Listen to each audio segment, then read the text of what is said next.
नमस्कार मित्रांनो, मी प्रितेश तुमच्या सर्वांचं स्वागत करतो एका नवीन व्हिडिओमध्ये। मित्रांनो आणि मैत्रिणींनो, आपल्या प्रत्येकाचं स्वप्न आहे की सुंदर असा गव्हर्नमेंट जॉब मिळावा, सरकारी नोकरी मिळावी आणि आपलं तसेच आपल्या आई वडिलांचे स्वप्न पूर्ण करावे। आणि हे स्वप्न पूर्ण करण्यासाठी आपण योग्य रीतीने अभ्यास आणि योग्य रीतीने प्रश्न सोडवण्याचा सराव करणं फार गरजेचं आहे। जसं हिंदीमध्ये म्हटलेलं आहे की जैसा परिणाम चाहिए वैसा परिश्रम करो। म्हणजेच आपल्याला परीक्षेमध्ये चांगले मार्क्स हवे असतील तर त्यासाठी आपल्याला प्रश्न उत्तरांचा खूप सराव करणं गरजेचं आहे। त्यासाठी आपण घेऊन आलोय महत्त्वाची प्रश्न उत्तरे जी येणाऱ्या प्रत्येक परीक्षेमध्ये म्हणजेच पोलीस भरती असो, बीएमसी भरती असो, एमपीएससी च्या सर्व परीक्षा तसेच टीसीएस आयबीपीएस च्या माध्यमातून घेण्यात येणाऱ्या सर्व परीक्षांसाठी उपयुक्त असणारे प्रश्न उत्तरांचा सराव आपण घेणार आहोत।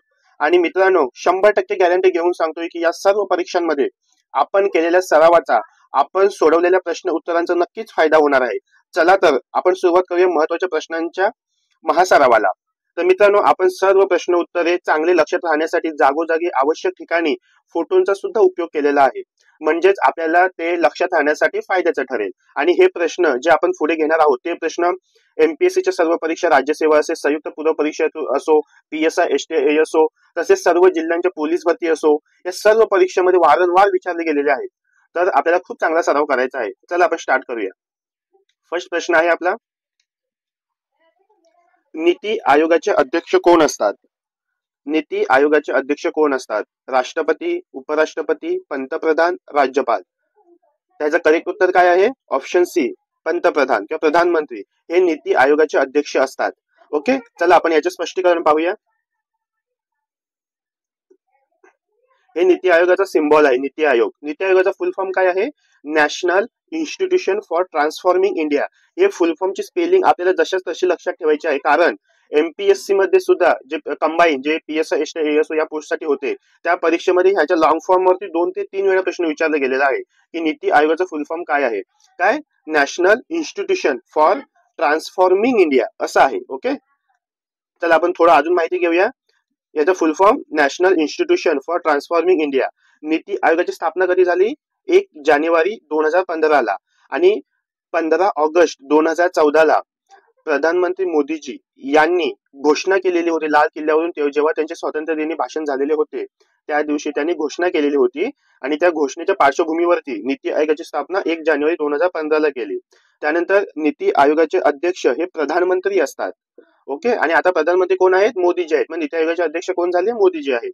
ओके, आणि नीती आयोगाचे उपाध्यक्ष कोण आहेत? सुमन बेरी। या उपाध्यक्षांवरती पोलीस भरतीला सुद्धा खूप वेळा प्रश्न विचारलेला आहे की नीती आयोगाचे उपाध्यक्ष कोण आहेत? तर कोण आहेत? सुमन बेरी हे आहेत। चला नेक्स्ट पाहूया आपण। ओके, हा प्रश्न संविधानावरती आहे। भारतीय राज्यघटनेत मूलभूत हक्क म्हणजे फंडामेंटल राईट ची तरतूद कोणत्या कलमात केलेली आहे?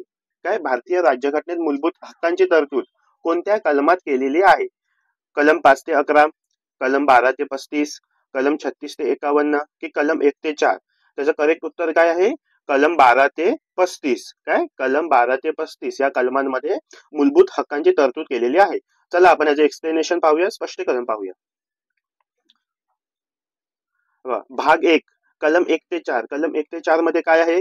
तर भारताचे राज्य आणि केंद्रशासित प्रदेश, भारताच्या राज्यांची सीमा, केंद्रशासित प्रदेश त्यांची सीमा, त्यांचं नाव इत्यादी हे भाग 1 मध्ये येतो आणि कलम 1 ते 4 मध्ये येतं। ओके, भाग 2 मध्ये काय आहे? कलम 5 ते 11 येतात। ओके, काय आहे? नागरिकत्व म्हणजे भारताचे नागरिक कोण असतील, भारताचे नागरिक कोण नसतील, नागरिकत्व कसे मिळवता येईल किंवा नागरिकत्व कसे रद्द होईल याबद्दल सर्व माहिती भाग 2 मध्ये भारतीय संविधानाच्या कलम 5 ते 11 मध्ये देण्यात आलेला आहे। ओके, त्यानंतर भाग 3 मध्ये कलम 12 ते 35 आपल्या प्रश्नांचं उत्तर काय? मूलभूत हक्क। मूलभूत हक्क जे आपल्याला दिलेले आहेत संविधानाने, आपण कुठे बोलू शकतो, आपण कुठे जाऊ शकतो, आपण कुठे उद्योगधंदे स्थापन करू शकतो इत्यादी प्रकारचे सभा घेऊ शकतो, हे आपले सर्व माणसाचे मूलभूत हक्क आहेत। ते भाग 3 मध्ये कलम 12 ते 35 मध्ये नमूद केलेले आहे। ओके, त्यानंतर भाग 4 याच्यामध्ये काय? राज्य धोरणाचे मार्गदर्शक तत्त्वे म्हणजे जे पण सरकार असेल त्या सरकारने कसं काम केले पाहिजे लोकांसाठी, पर्यावरणासाठी, देशासाठी, ते यासंबंधी मार्गदर्शक तत्त्वे दिलेली आहेत, ते भाग 4 मध्ये दिलेले आहेत। आणि भाग 4A मध्ये काय आहेत? मूलभूत कर्तव्य। ही मूलभूत कर्तव्य आपल्यासाठी आहेत, म्हणजे राष्ट्रध्वजाचा आदर राखणे, पर्यावरणाचे रक्षण करणे, देशाचे रक्षण करणे इत्यादी प्रकारचे मूलभूत कर्तव्य हे आपल्यासाठी संविधानाने दिलेले आहेत की माणसाने ही मूलभूत कर्तव्य पाळली पाहिजे। ओके, ते भाग 4A मध्ये दिलेले आहेत। ओके, भाग 1, भाग 2, भाग 3, भाग 4 हे प्राथमिक भाग आहेत आणि हे सर्वात महत्वाचे आहेत। या भागांवरती प्रामुख्याने सतत प्रश्न विचारले जातात. तर नेक्स्ट पाहूया आपण मूलभूत हक्क. एक सेकंड. ओके, आपण महत्वाचे मूलभूत हक्क बघूया जे सर्वसामान्य लोकांना सुद्धा माहिती पाहिजे. ओके, काय घटना याचा तुम्ही स्क्रीनशॉट काढून घेऊ शकता. घटनेतील कलमे आणि मूलभूत हक्क. कलम आपण बघितले काय, कलम 12 ते 35 मध्ये मूलभूत हक्क दिलेले आहेत. ओके, मग त्यांचं विभाजन कसं झालेलं आहे. कलम 12 ते 13 मध्ये सर्वसाधारण म्हणजेच मूलभूत हक्क कोणासाठी आहेत आणि मूलभूत हक्क न्यायालयाद्वारे कसे आपण मिळवू शकतो यासंबंधी कलम 12 आणि 13 मध्ये दिलेले आहे. कलम 14, 15, 16, 17, 18 ही जी 5 कलमे आहेत त्याच्यामध्ये समतेचा हक्क दिलेला आहे. म्हणजे कायद्यापुढे सर्व समान, असं कायद्याचं समान सर्व संरक्षण, सर्व माणसे समान असतील, भेदभाव केला जाणार नाही इत्यादी प्रकारचं आरक्षण, हे सर्व ह्या कलम 14, 15, 16, 17, 18 मध्ये येतं. ओके, त्यानंतर कलम 19, 20, 21, 22 यामध्ये स्वातंत्र्याचा हक्क दिलेला आहे. काय, कलम 19, 20, 21, 22 याच्यामध्ये स्वातंत्र्याचा हक्क दिलेला आहे. कलम 23 आणि 24 याच्यामध्ये शोषणाविरुद्ध दाद मागणारा हक्क दिलेला आहे. ओके, म्हणजे शोषण आपल्या लहान मुलं असतील, महिला असतील, पुरुष असतील यांचं कोणत्याही प्रकारचं शोषण होणार नाही याची काळजी घेतलेली आहे. त्यानंतर कलम 25, 26, 27, 28 याच्यामध्ये धर्म स्वातंत्र्याचा हक्क दिलेला आहे. त्यानंतर कलम 29, 30 याच्यामध्ये सांस्कृतिक आणि शैक्षणिक हक्क दिलेला आहे. त्यानंतर कलम 31, 31 अ, 31 ब, 31 क याच्यामध्ये मालमत्तेचा हक्क दिलेला आहे. आणि कलम 32, 33, 34, 35 याच्यामध्ये घटनात्मक संरक्षणाची हमी दिलेली आहे. ओके, काय, कलम 32, 33, 34, 35 याच्यामध्ये घटनात्मक, हे झाले सर्व मूलभूत हक्क. हे भाग 3 मध्ये येतात आणि हे आपल्यासाठी दिलेले आहेत. ओके, चला नेक्स्ट क्वेश्चन पाहूया. भारताचे 30वे लष्कर प्रमुख म्हणजे आर्मी चीफ म्हणून कोणाची नियुक्ती केलेली आहे. भारताचे 30वे लष्कर प्रमुख म्हणजेच आर्मी चीफ म्हणून कोणाची नियुक्ती केलेली आहे. मनोज पांडे, ऋषी यादव, अजिंक्य शिंदे की उपेंद्र द्विवेदी. त्याचं करेक्ट उत्तर काय आहे, ऑप्शन डी, उपेंद्र द्विवेदी यांची भारताचे आर्मी चीफ म्हणजे लष्कर प्रमुख म्हणून नियुक्ती केलेली गेलेली आहे. याच्या आधी कोण होते तर मनोज पांडे होते, हे 29वे होते, यांचा कार्यकाळ संपला. त्याच्यानंतर आता 30वे कोण झाले, उपेंद्र द्विवेदी. ओके, उपेंद्र द्विवेदी. एक सेकंड, उपेंद्र द्विवेदी हे बघा, हे आहेत ते, हे उपेंद्र द्विवेदी यांची इमेज आहे, ही तुम्ही मनात अशी ठेवा, व्यवस्थित बघून घ्या म्हणजे तुम्हाला एक्झाम मध्ये ते आठवतं. आपण जर इमेज थ्रू किंवा विजिबिलिटी थ्रू आपण जर रिव्हिजन केली किंवा लक्षात ठेवण्याचा प्रयत्न केला तर चांगलं लक्षात राहतं आपल्या. कोण आहे ते, उपेंद्र द्विवेदी, भारताचे 30वे लष्कर प्रमुख. यांच्याबद्दल थोडंसं आपण पाहूया. नवीन लष्कर प्रमुख हे किती, 30वे जनरल उपेंद्र द्विवेदी. 29वे कोण होते, मनोज पांडे होते, यांच्या जागेवरती हे आलेले आहेत. आणि भारताचे चीफ ऑफ डिफेन्स स्टाफ म्हणजे आर्मी, नेव्ही आणि एअरफोर्स या तिघांच्या वरती अजून एक पोस्ट आहे, त्याला सीडीएस बोलतात, चीफ ऑफ डिफेन्स स्टाफ. याच्यापैकी कोण आहेत, अनिल चौहान. हा प्रश्न तुम्हाला वारंवार सर्वकडे पाहायला मिळेल. कोण आहेत, अनिल चौहान आहेत. त्यानंतर नेक्स्ट क्वेश्चन पाहूया. महाराष्ट्र राज्य सरकारचा प्रतिष्ठित चित्रपती व्ही शांताराम जीवनगौरव पुरस्कार कोणाला मिळाला. महाराष्ट्र राज्य सरकारचा प्रतिष्ठित चित्रपती व्ही शांताराम जीवनगौरव पुरस्कार कोणाला मिळाला. तर शिवाजी साटम, आशा भोसले, मंगेश शिंदे की रितेश देशमुख. त्याचं करेक्ट उत्तर काय आहे, ऑप्शन ए, शिवाजी साटम यांना महाराष्ट्र राज्य सरकारचा प्रतिष्ठित चित्रपती व्ही शांताराम जीवनगौरव पुरस्कार मिळालेला आहे. कोण, शिवाजी साटम. शिवाजी साटम कोण आहेत, हे बघा, तुम्ही यांना पाहिलं असेल, सीआयडी मध्ये हे काम करायचे, एसीपी प्रद्युम्न म्हणून. ओके, आणि खूप मराठी चित्रपटांमध्ये आणि हिंदी चित्रपटांमध्ये पण काम केलेलं आहे. तर कोण आहेत, एसीपी हे प्रद्युम्न, यांचं ओरिजिनल नाव काय आहे, शिवाजी साटम सर. ओके, यांना महाराष्ट्र राज्य सरकारचा व्ही शांताराम जीवनगौरव पुरस्कार मिळालेला आहे. त्यानंतर नेक्स्ट क्वेश्चन. हरियाणाचे नवे मुख्यमंत्री म्हणून कोणी शपथ घेतली. आपण सर्वांनी पाहिलं असेल की हरियाणाच्या नुकत्याच निवडणुका पार पडलेल्या आहेत, त्याच्यामध्ये बीजेपीला घवघवीत यश आलेलं आहे. बीजेपी म्हणजे भारतीय जनता पार्टी, त्याचे घवघवीत यश मिळालेलं आहे. आणि त्यानंतर भारतीय जनता पार्टीचे मुख्यमंत्री म्हणून कोणी शपथ घेतली, त्याचं करेक्ट उत्तर काय असेल, तर ऑप्शन बी, नायब सिंह सैनी. कोण, नायब सिंह सैनी यांनी मुख्यमंत्री पदाची शपथ घेतली आहे आणि हे हरियाणाचे मुख्यमंत्री झालेले आहेत, नायब सिंह सैनी. पाहूया आपण, हे बघा, हे असे दिसतात, हे नायब सिंह सैनी आहेत. पक्ष कोणता, Bharatiya Janata party. Okay, BJP, हे बीजेपीचं चिन्ह आहे आणि हे नायब सिंह सैनी. ओके, चला नेक्स्ट क्वेश्चन पाहूया आपण. नुकतीच भारतीय सायबर क्राईम कोऑर्डिनेशन सेंटर ची नॅशनल ब्रँड अँबॅसिडर म्हणून कोणाची नियुक्ती केलेली आहे. म्हणजे जे सायबर क्राईम होतात, सायबर क्राईम त्याचे ते कमी व्हावेत म्हणून एक सेंटर आहे, त्याचं नाव काय आहे, भारतीय सायबर क्राईम कोऑर्डिनेशन सेंटर, जे नॅशनल ब्रँड अँबॅसिडर म्हणून कोणाची निवड झालेली आहे, करीना कपूर, करिश्मा कपूर, रश्मिका मंदाना की कॅटरीना कैफ.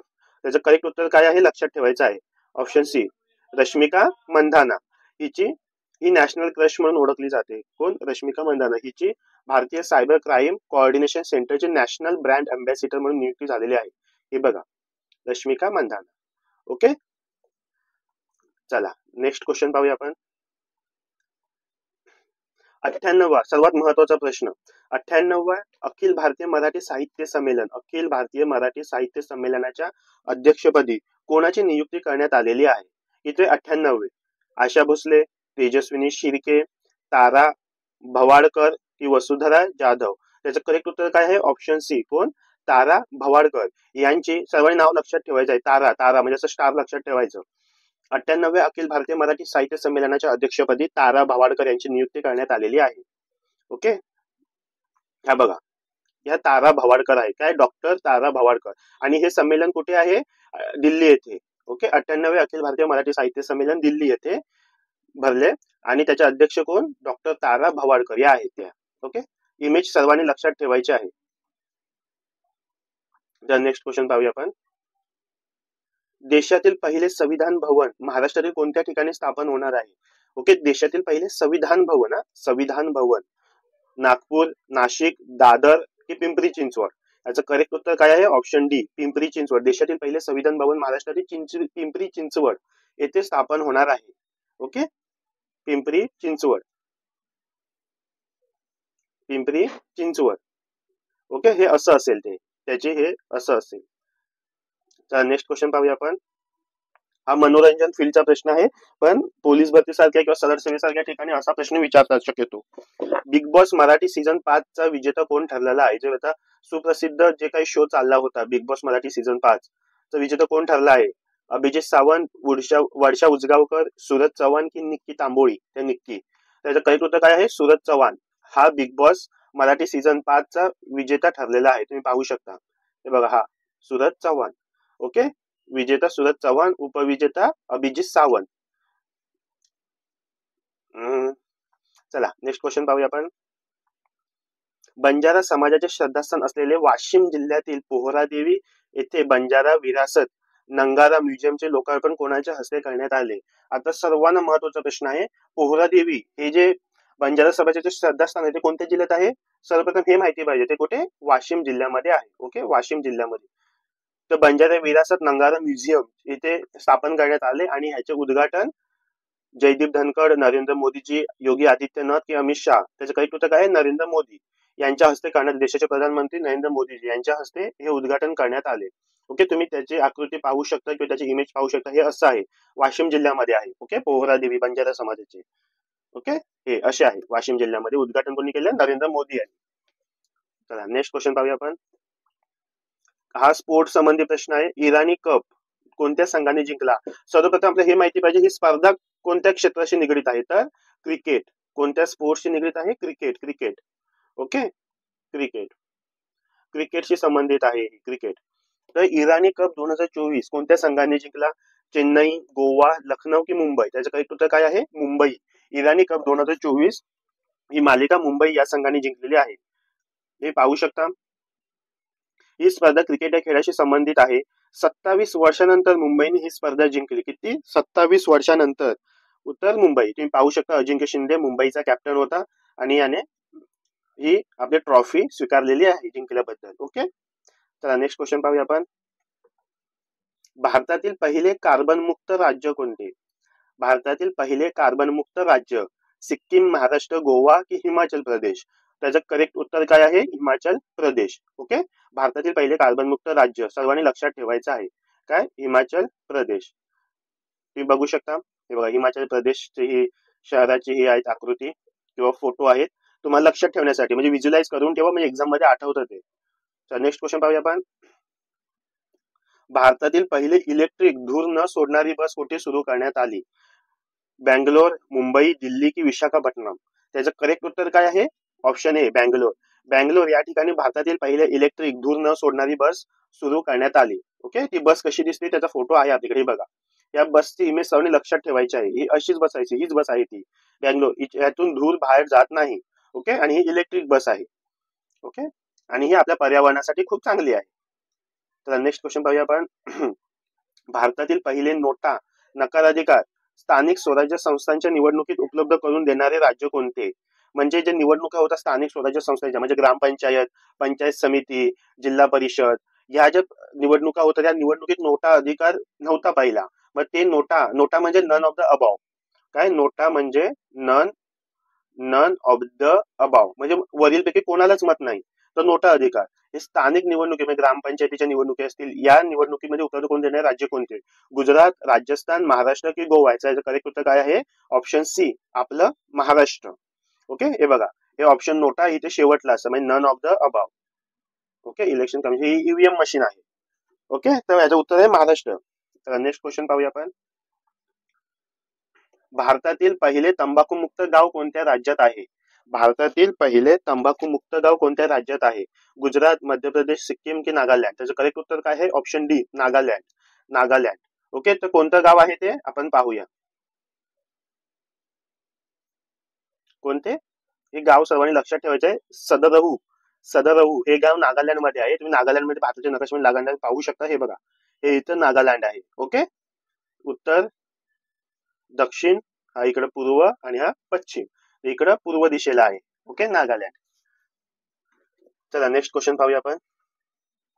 भारतातील पहिले झोपडपट्टी मुक्त शहर कोणते? भारतातील पहिले झोपडपट्टी मुक्त शहर कोणते? तर कोणते? मुंबई, पुणे, चेन्नई की चंदीगड? याचं करेक्ट उत्तर काय आहे? Option D Chandigarh. याचं करेक्ट उत्तर आहे. हे शहर झोपडपट्टी मुक्त झालेले आहे. शहरातील सर्व झोपडपट्टी वासियांचे पुनर्वसन केलेले आहे चांगल्या ठिकाणी, आणि सर्व झोपड्या तिथून नायनाट केलेला आहे. हे बघा चंदीगड. ओके, चंदीगड हा चंदीगडचा मेन पॉइंट आहे, हा प्रसिद्ध मेन पॉइंट आहे.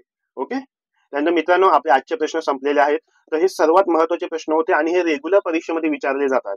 Okay, regular.